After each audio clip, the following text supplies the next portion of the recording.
वज़ीर-ए-आज़म नरेंद्र मोदी ने आज कहा कि अगर इंडिया इत्तेहाद वाले इलेक्ट्रॉनिक वोटिंग मशीन को लेकर गालियां देने लगे तो मतलब वाज़ेह है कि कौमी जमहूरी इत्तेहाद यानी एनडीए की कामयाबी का एग्जिट पोल आ गया है।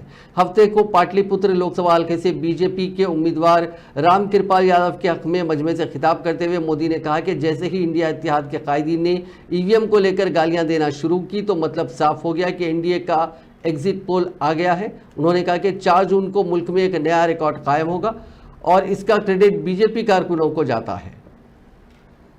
भाई और बहनों, ये इंडी गठबंधन वाले अपने राजनीतिक स्वार्थ के लिए कुछ भी कर सकते हैं। ये लोग बिहार और बिहारियों के अपमान के खिलाफ